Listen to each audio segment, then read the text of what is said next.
Le Venezuela est vraiment l'exemple typique de ces pays où vous avez deux blocs qui s'affrontent pour des intérêts divergents. D'un côté, Russie et Chine qui ont investi des milliards pour récupérer du pétrole chaque jour, et de l'autre côté, des Américains qui profitent de la dette du Venezuela parce que le Venezuela a toujours payé sa dette.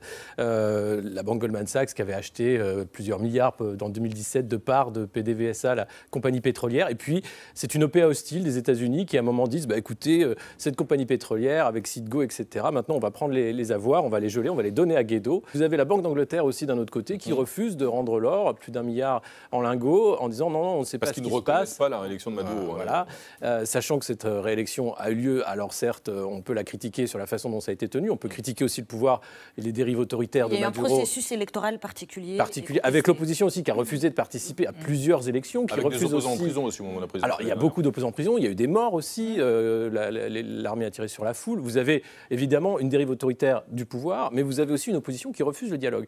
L'Espagne avec Zapatero et le Vatican avaient proposé une négociation, l'opposition a quitté la table du dialogue. Maduro aujourd'hui propose des élections législatives, l'opposition encore une fois dit non, on ne veut pas jouer parce qu'en fait les règles du jeu se sont faussées. Bien sûr, rien n'est certain, mais il y a là quelque chose du jeu des grandes puissances qu'on a vu lors de la guerre froide, qui ont poussé des pays dans la guerre. C'est extrêmement dommageable. Je pense qu'il y a de la gouvernance internationale à l'ONU. C'est là que ça doit se régler. Tipoulin, vous considérez que Guaido va privatiser tout le Venezuela? Oui, Si vous l'avez écrit. Oui, je l'ai écrit, bien sûr.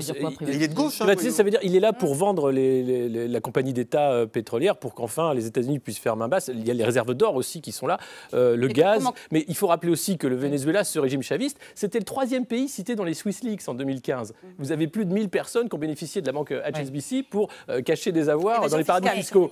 Avec systématiquement comme victime collatérale le peuple. Avec, bien sûr, le peuple. Donc il faut penser au peuple, mais je ne pense pas que Donald Trump ait la liberté et la démocratie au corps quand il parle du Venezuela.